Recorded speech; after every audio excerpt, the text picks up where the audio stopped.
Hello, everybody. Hi. This is a big one if you're into environment.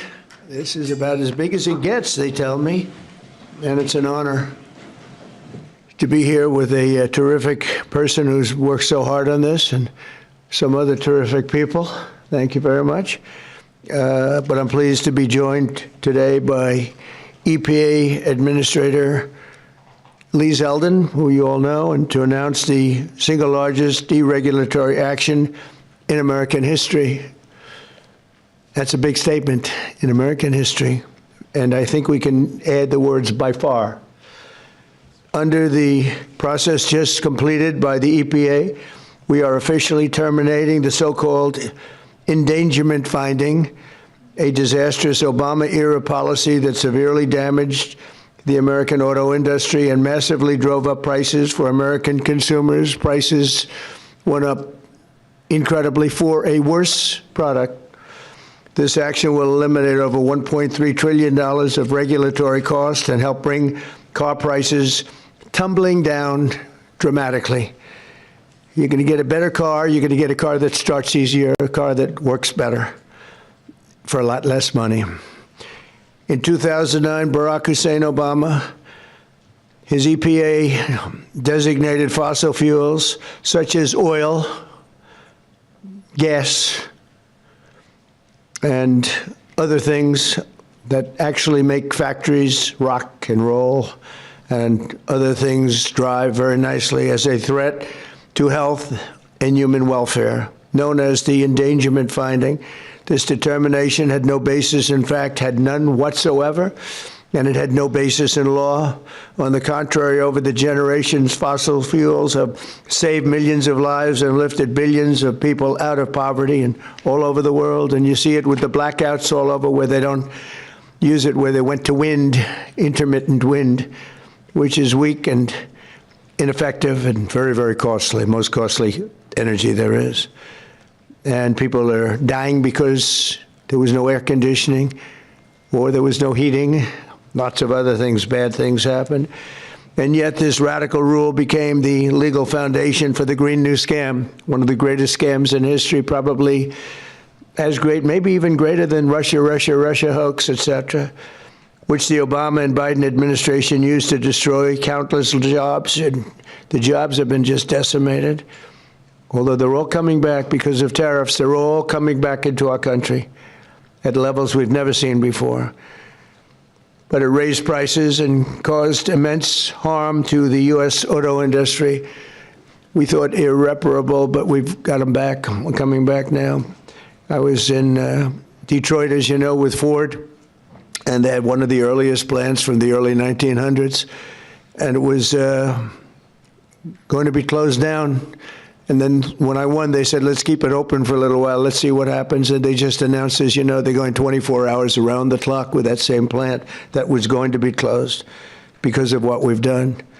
For example, under the endangerment finding, they forced the hated start-stop feature onto American consumers, which unnecessarily shuts off a car's engine when you stop at a red light. In other words, the engine goes off. That's great. The endangerment finding was also used to impose the massive and really very expensive electric vehicle mandate, expensive in the sense that nobody wanted it. Everybody was going to be forced to buy an electric car in a very short period of time, even though you can't power the car, because we would have had to spend $5 trillion on power stations. That's all dead, gone, over. These crippling restrictions were a major factor in driving up car prices to unprecedented levels, and the car that you were getting was not nearly as good. In 4 years under the Biden administration, the price of a new and used car rose more than 22%, all to facilitate the Green New Scam without achieving any meaningful impact on the environment, but making the car worse. That's why, effective immediately, we are repealing the ridiculous endangerment finding and terminating all additional green emission standards imposed unnecessarily on vehicle models and engines between 2012 and 2027 and beyond. This action will save American consumers trillions of dollars and will lower the average cost of a new vehicle by close to $3,000. Think of that. During my campaign, I promised to cut 10 old regulations for every new regulation, and we've exceeded that. We've instead done it 10 regulations. We were able to cut 129, so now we cut 129. So think of that. I promised to cut 10 old regulations for every new one, but we did more than 10. We did 129. It's something, nobody can even believe it. So we did a lot of regulation cutting in the first administration, a record, nobody even close to it now. We're actually exceeding it in this administration. The biggest one yet that we've done is happening right now.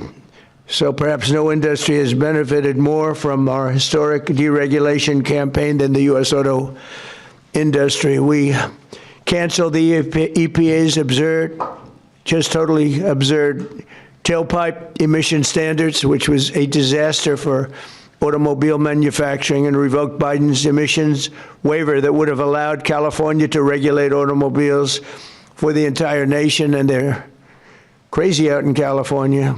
They have nothing but trouble out there, as you know. That's why people are leaving in record numbers. I also ended Joe Biden's extreme CAFE emission standards, saving the average American consumer much more than $1,000 when they buy a new car. But now we're talking about close to $3,000.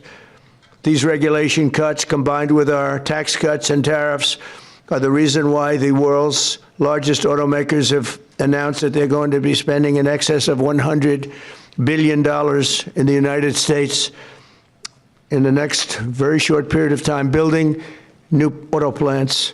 We're bringing our auto plants, assembly plants, and factories roaring back to life, not even mentioning AI and all of the other things. We're building thousands of businesses in the United States. And if you remember, on my first day, they said if I could ever get the Dow up to 50,000 in my last year, in other words, in the fourth year, that it would be an unbelievable miracle. But don't worry about it, because it'll never happen, they said.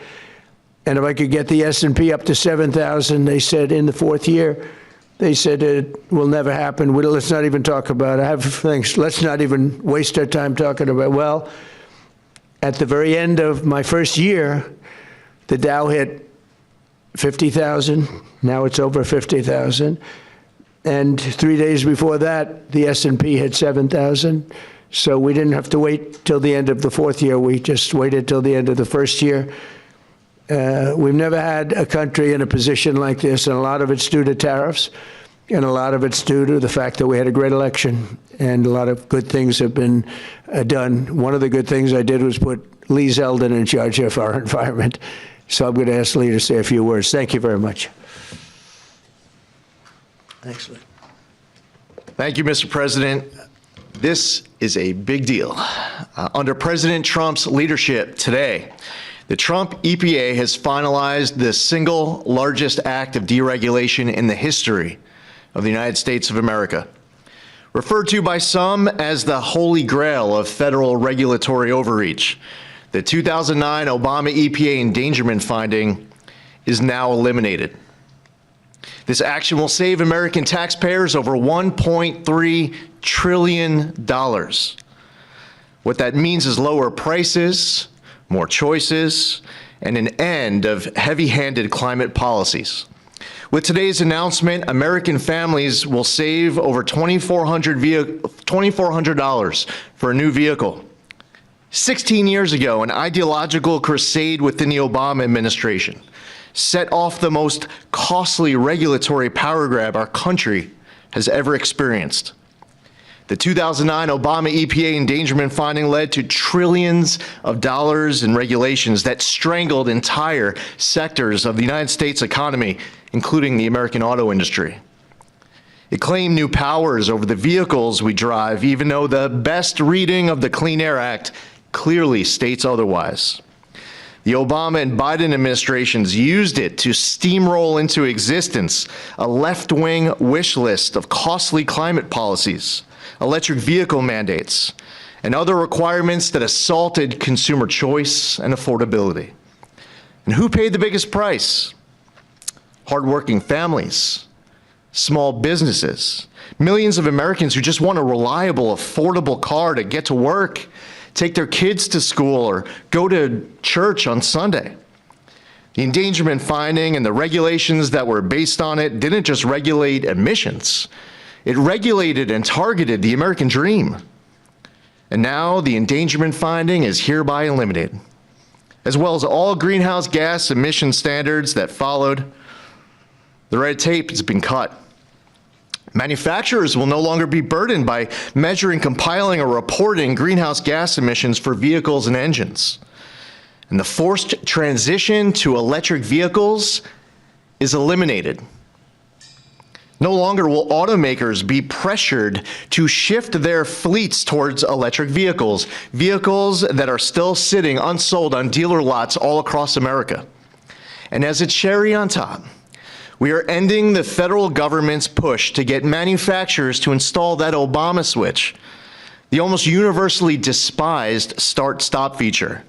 There will be no more climate participation trophies awarded to manufacturers for making Americans' cars die at every red light and stop sign. It's over, done, finished. Under President Trump's leadership, vehicle manufacturers can once again build what Americans want, not what politicians and bureaucrats in Washington demand.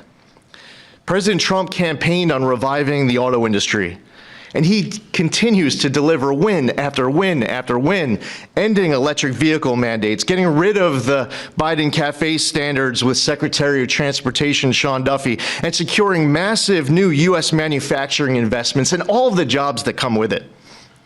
Affordable cars mean opportunity. That means jobs, healthcare, education, and mobility, especially for working families and rural Americans who rely on their vehicles every single day. And this isn't just about making the American economy boom. It's also about restoring the rule of law, a fundamental principle of our great republic. For years, unelected bureaucrats twisted the Clean Air Act into something it was never meant to be. The Obama administration twisted itself into some kind of mental pretzel to invoke authority it didn't have and to sidestep Congress.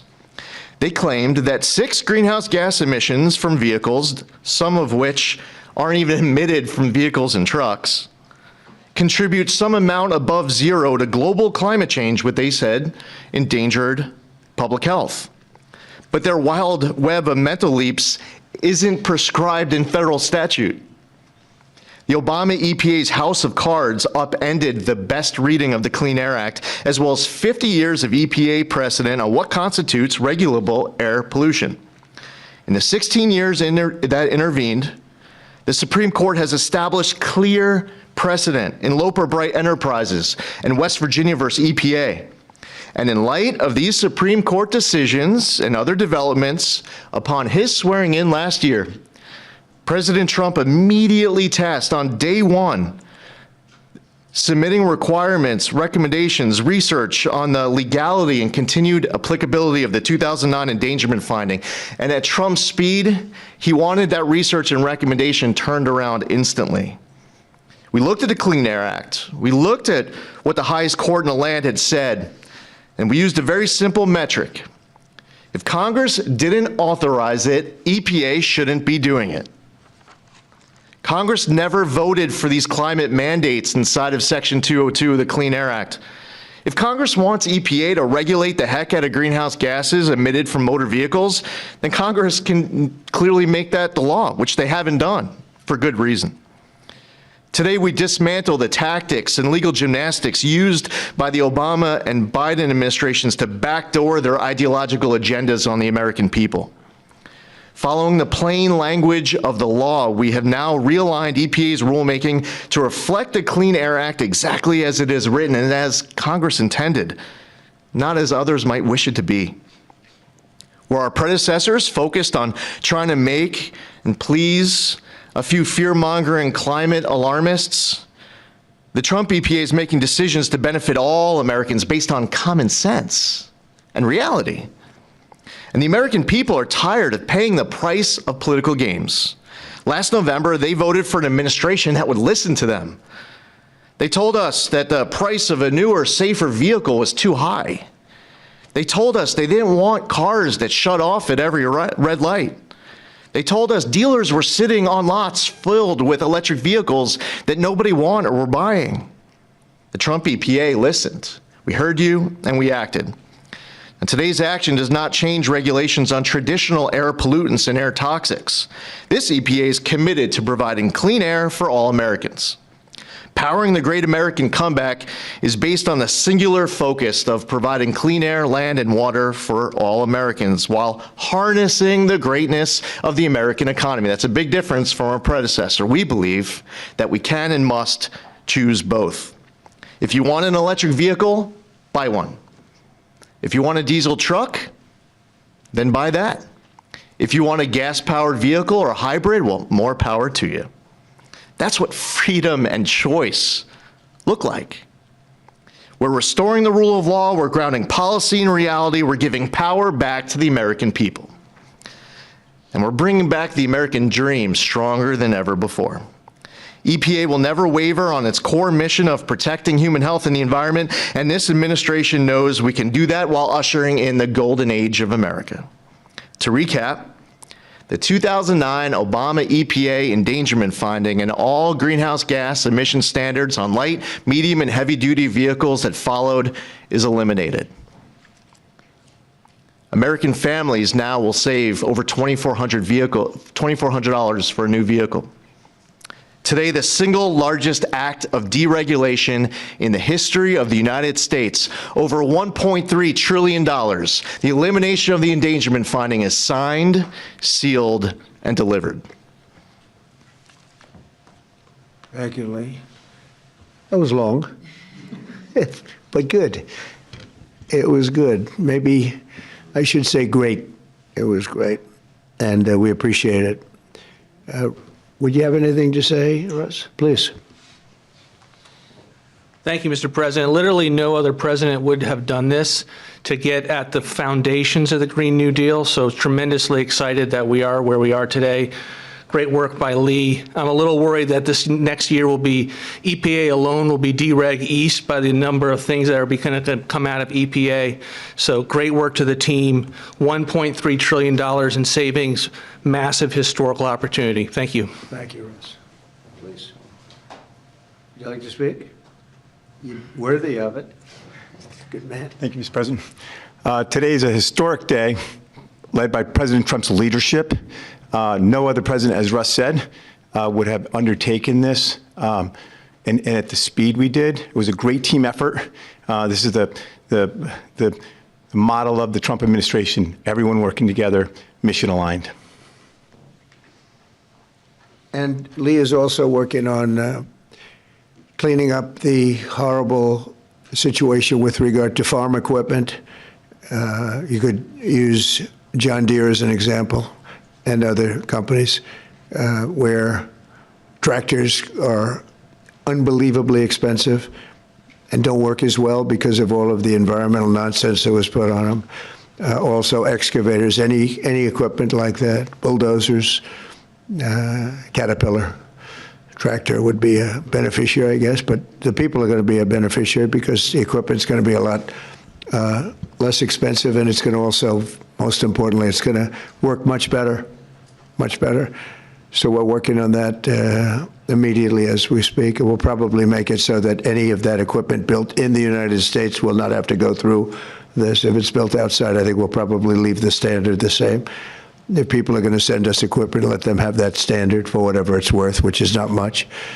And I think that's a very big announcement, too. And we're going to see if we can get that done very quickly so that all of that equipment that we have made, including lawnmowers, et cetera, you won't have to go to the finest schools in the world in order to figure out how to operate it. Okay? So any questions, please? President Trump, thank you for this. And after this much applauded move to roll back the former EPA's endangerment finding, what additional steps do you plan on taking to scale back what many are calling climate industry scams, specifically, and Secretary Zeldin knows about these wind turbines they're trying to bring to New York. Judges allowing them to be rebuilt right near your hometown in Jamaica, Queens. They're being called a national security threat for air traffic coming into the airport. What could you do to make sure these things Well, don't we're trying to destroy the make sure it environment? doesn't happen, and we've basically stopped all windmills in this country. It's the most expensive energy you can get. They're all made in China, a little bit in Germany, but mostly in China. And we're putting them all over our fields and ruining the fields and killing the birds and all of this. And the environmentalists say they like them, but they really are a tremendous eyesore. They've ruined. Europe has gone, as you know, it's gone to it. Europe isn't even recognizable anymore between immigration and because of, environmental things like the windmills, which are taking over. The people hate them. The energy is by far the most expensive. And we're fighting very hard to make sure that they don't get built. I hope we don't have one built during my administration. We inherited some contracts where they've gone down the line a little bit. We're trying to terminate them for a lot of different reasons. One of the reasons, as you had mentioned, it's endangerment for the military. It's also endangerment for airliners. So we're trying to take care of those situations now. They should have never been allowed in the first place. Yeah, Mr. please. President, thank you so much for taking Sure. questions. What do you tell Americans who are concerned that the $1.3 trillion in savings does come at a cost to public health and the environment based on Yeah, science? I tell them, don't worry about it, because it has nothing to do with public health. This was all a scam, a giant scam. This was a ripoff of the country by Obama and Biden. And let's say Obama started it and got it rolling. And a terrible ripoff. They'll have more money to spend for health care, if you look at it. Now they can go out and spend it on something that's meaningful. And nobody's doing more for health care than the Republican Party. And that starts with the fact that prescription drugs are going to be coming down at numbers that nobody's ever seen before. They're falling. We were paying the highest prices in the world by far, sometimes by 10 times more than other countries. Now we're going to be paying whatever the lowest price is anywhere in the world. We're going to be paying that. It's called favored nations, most favored nations. And I think it's the biggest thing to happen in this world, the world of medicine, prescription drugs, ever. There's never been anything like it. If like in my third year, first term, I actually got prices down 1/4 or 1/8 of a percent, and I was so proud of myself because they were like that for years and years. And since under Biden, they went up very, very substantially. And now they're coming down by, depending on, you could say 500, 600, 700%, depending on the way you want to, or you could say 80%. It doesn't matter. They're coming down by numbers that nobody ever thought possible. I got it all done, and I got it all approved, and all of the countries all over the world are going to pay more. They've agreed to pay more because of tariffs. I said, if you don't do it, we're going to have to tariff you, and they've all agreed to do it. Otherwise, they would have never done it. That was why no president has ever been able to get it done. Please. Yeah, Mr. President, you took more than 600 deregulatory actions in your first year here. Coming from the business world, you know how unnecessary red tape can hinder business expansion, investment expansion. Given the magnitude of this announcement here today and the deregulatory action you took in your first year, how much economic growth can we expect to see as your term progresses? It's a great question. I think that it'll be enormous. Who knows really what the number is, but I can tell you in terms of economic growth, we have $18 trillion being invested in this country right now, the most ever of any country by far, not even close. Think of it, no matter where, not just here. $18 trillion is coming in, and that money is being spent right now as we speak in new plants and equipments. And you may have heard Lee mention, I mentioned also, that over $100 billion is going to be spent in this very short period of time just by foreign auto companies on building auto plants in the United States. Some of the greatest thing that ever happened to the United Auto Workers. The head man was not been nice to me, but now I understand he's saying this is the greatest auto president in history. But the auto workers gave me their vote, and they knew what I was doing, and they know what needed to be done.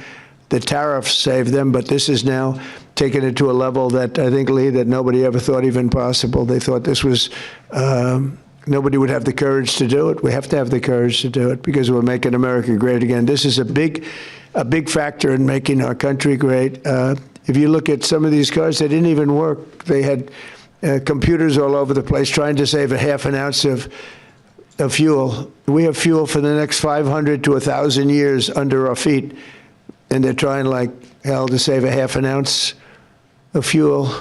The whole thing is just crazy. Please, go ahead, please. Mr. President, is climate cooperation with China no longer in America's interest? And could you please confirm that you are going to visit China the first week of April? Yeah, I'll be What would you visiting like to- President Xi in April.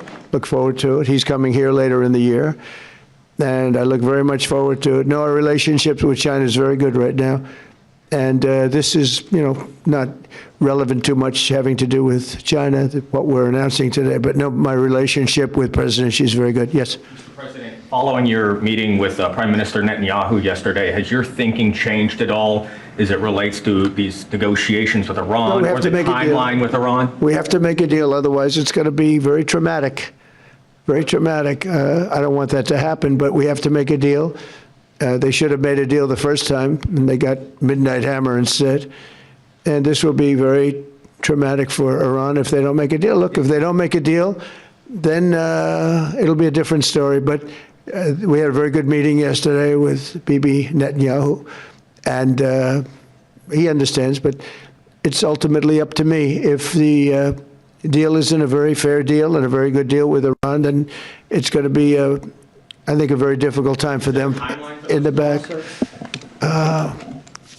I guess over the next month, something like that. Yeah, it should happen quickly. They should agree very quickly. Yeah.